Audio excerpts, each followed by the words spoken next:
Hi class, we're at week 7. We are almost done with this course. We have one more week to go, just so you know, for those of you who actually watch the lectures. I will not have a lecture posted week 8 because we won't have a discussion board week 8. I just really want you guys to focus on your capstones. Obviously do your reading so that you're not totally unaware of the in part of the course, but I'm just going to focus on grading those capstones and getting those things done. So far, I've really enjoyed watching your personal videos. Also, I really did enjoy hearing the different groups that you got to attend. It seems like there was quite a wide variety that was out there. Probably before this, you didn't really realize how many groups already were in the virtual world. There's quite a few groups that are hosted virtually regardless of recent world events. So I'm glad you guys got to experience that.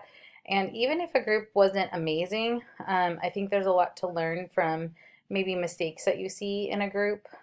So things that you wouldn't want to do as you lead future groups. So there's a lot to be learned even in seeing things that aren't done well. Now with your capstones, please, you should already be in a capstone group. I've been talking about your capstone groups from week 1. So you should already be in a group. So if you're not, you need to get into a group ASAP, okay? This week, we're talking about transition stages and the working stage. Transitions in general in life, right? If we think of our life transitions, even if it's from like childhood to adolescence, adolescence to adulthood, we see those kinds of transitions, right, in a person's life. And there can be a lot of anxiety in general, right, when we think of transitions.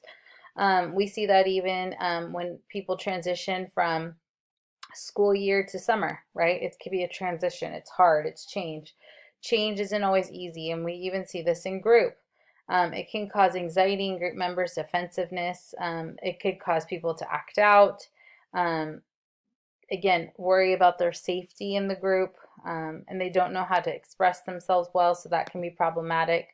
How we can gauge trust. Now, these are some signs of there not being a lot of trust, and some of you could identify this in some of the groups that you were in.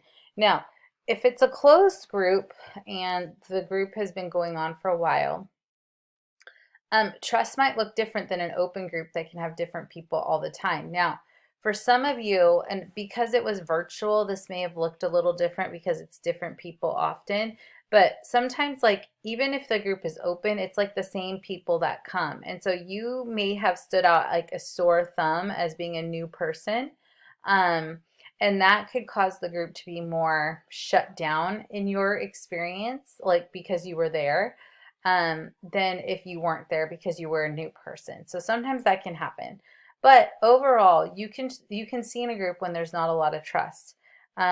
Maybe they're not willing to initiate sharing personal information.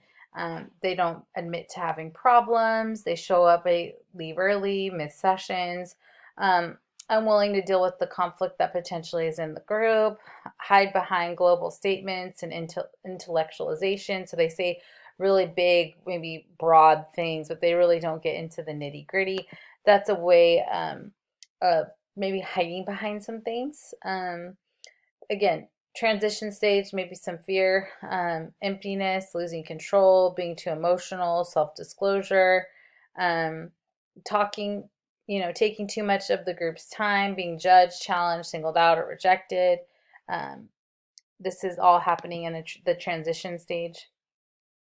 And then again, making sure we're going by good guidelines on how we confront things. So it's appropriate, good modeling, things of that nature. Making sure like we're rational when we talk to the person, we have a reason behind what we're saying, we've already thought about it, probably trying to take some of the emotion out of it.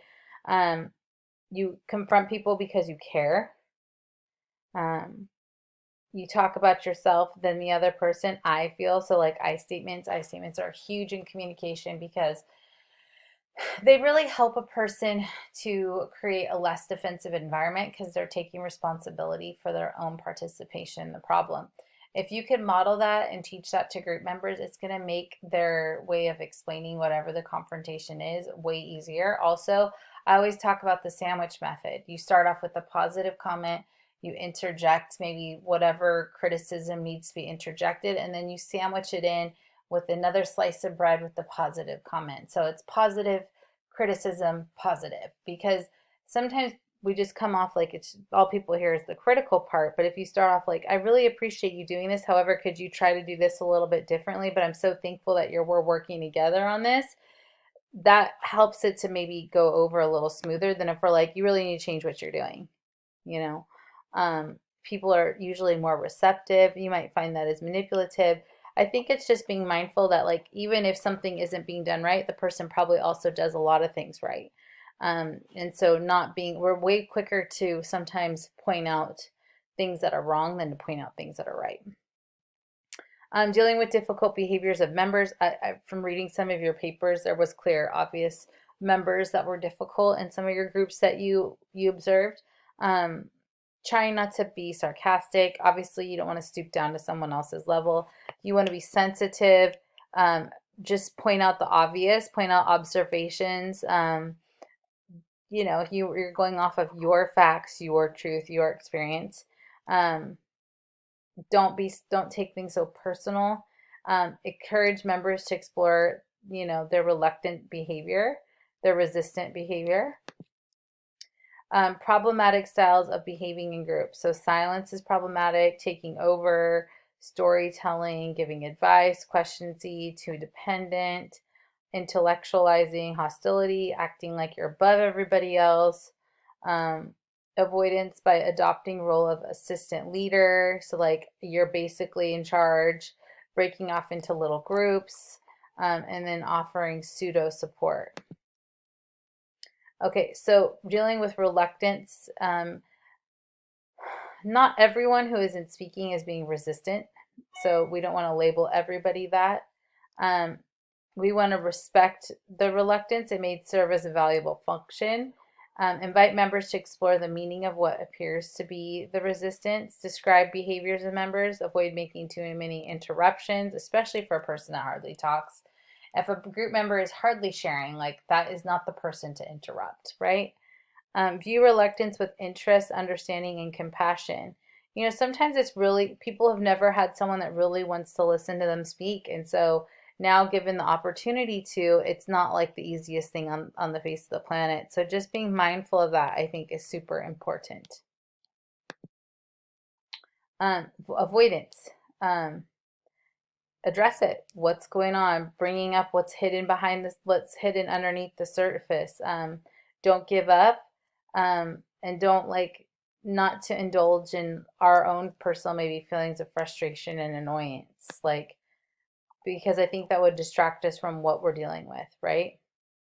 Transference. So dealing with transference and countertransference. Transference is feelings members project onto the counselor, which are rooted in the members' past relationships. So maybe the therapist reminds them of their mother, their father, their sister, their brother, a friend, an ex-boyfriend, girlfriend, whatever. Countertransference is feelings aroused in the counselor by members, which are related to more to unresolved conflict from the other past or present relationships than any feature of the therapeutic relationship. So we can have transference based on people we're around that maybe are our clients. A group context has the potential for multiple transferences, right? Because you have multiple members, multiple people. So it's something to be mindful of, because that could create problem. Like you may really, honestly, you may really not like a member and it has nothing to do with the member. It's just who they remind you of, right? And that can be really frustrating for you because you're like, there's no reason for me to feel this way, but it's just based off of maybe someone you knew in your life or your past. There's also too with transitions in the transition stage due to our leader. If we're, if we are sharing leadership, you could have people be real negative towards one leader, challenges to both leaders, dealing with problems, problem behaviors, dealing with countertransference. All these things can come up if you're working together. So just being mindful of that. Again, showing your group members that we're dealing with conflict. We are able to recognize defensive patterns. We want to respect the reluctance and work constructively to go beyond that. We want to show how we deal with things as leaders with members in a tactful and respectful way, and in a way to encourage them to be that way. We are modeling. It's like parenting. Parenting is so much about us modeling to our kids how to act, and it's always so disturbing when we see our kids act the way we act. This is always really frustrating. I know even when I see it, I get frustrated. And I see certain qualities or even them act out. I remember one time my little son role played how we put him in timeout. And at first, when my husband was videoing this, he thought it was funny. And then I watched it later and I'm like, this is super disturbing because this is him acting like us. This is how he sees us. And so we need to be able to address things in the group because they're copying our behavior to some degree and trying to figure out if this is the right way. And so if we're not doing it the right way, more than likely our group members aren't going to do it the right way. Okay, so the working stage. The group has ups and downs, ebbs and flows. Work can occur at every stage, not just in the working stage, and not all groups reach a working stage. Not all members function at the same level in the working stage. So everybody can look different within this stage of group. There is further development and solidification of group norms established earlier. Some group behaviors at the working stage both support and challenge to take risks in the group. There's a lot of intervention that can be used. There's interaction between group members, and there's hopefully a healing capacity that develops during this group. This is what a productive group looks like. They focus on the here and now. A lot of you talked about and noticed the here and now being very important when you went and observed your groups, which is great. I'm glad you were able to identify that. Goals in this stage are clear and specific. There should be some cohesion. We are addressing conflict. Members are making themselves known, and trust is increased, right? There should be some level of safety and comfort in the working stage. This is what a non-working group looks like. Mistrust is manifested. Participants focus more on others than themselves, so we're not being self-aware. We're not recognizing where we need to grow. Participants hold back and they're distant, and conflicts are ignored or avoided, which isn't healthy. Choices to be made during the working stage. So, again, authenticity versus guardedness, spontaneity versus control, acceptance versus rejection, unity versus fragmentation. The value of homework in groups. Group is not an end in itself. Group is a place to learn new behaviors, acquiring a range of skills, and living. It is training ground for everyday life. Homework is a means for maximizing what is learned. Members can devise their own homework assignments. Ideally, homework is designed collaboratively between members and the leader. Now, with homework, this is kind of my stance with homework. I have some clients that are really good at doing homework. They're on top of it. They bring it next week. I have other clients, they're never going to do homework. And so with a group setting, some of the groups might be very structured in the sense there's specific material going through. Therefore, it's already set homework, things of that nature. I would suggest with homework, unless it's court mandated or something, you're very open to realizing that people may not put in the work at home. And I think as long as you know that as a clinician, you're going to be less disappointed and less frustrated with people when you realize that they may never do anything that you ask. It may have nothing to do with you and obviously everything to do with them, but that is a reality that could very well happen. Therapeutic factors in groups, so self-disclosure, confrontation, feedback, cohesion, universality, hope, willingness to risk and trust, humor, caring and acceptance, power, catharsis, cognitive component, commitment to change, and freedom to experiment. Guidelines for member self-disclosure. Disclosure should be related to the purpose of the group. It is useful to express persistent thoughts and feelings. Stage of group may determine how appropriate the disclosure is. Some of that disclosure obviously wouldn't happen the first session or shouldn't, and members decide what and how much to disclose. You cannot force someone to disclose. People are only going to disclose what they feel comfortable with. And self-disclosure increases in a group that feels safe and comfortable. It's important for us to be mindful of. You're only going to get get out of your group what you put into your group, including yourself. So if you're not willing to confront things and deal with things, your group isn't going to get the closeness and the cohesiveness that it could. Okay, how to give feedback. We want to be honest yet sensitive. We want to give conscious feedback given in a clear and straightforward and useful way. So we want to be clear, concise, make sense of whatever it is we're talking about. Um, we want to let others know how their behavior affects you, but avoid being judged. So like you should be able to say your piece without being judged in a group setting. Um, and that's super important. Like I think that's what helps people to disclose more is if they feel like they're not being judged. I think that's really important. Catharsis in the expression of pent up emotions, it can be healing and lead to increased cohesion. It's not appropriate for all types of groups. After catharsis, it is useful to integrate cognitive behavioral work. Insights are common. It is crucial to put insights into action. And that's something we hope to see in group is that people can see and recognize some things that they need to change, but then also actually change it in their real life. I think that's a big part of group. Well, that's kind of all I'm going to touch on for right now. I really have enjoyed doing this class with you. I hope you guys have gained a lot of knowledge. I hope you've enjoyed these textbooks.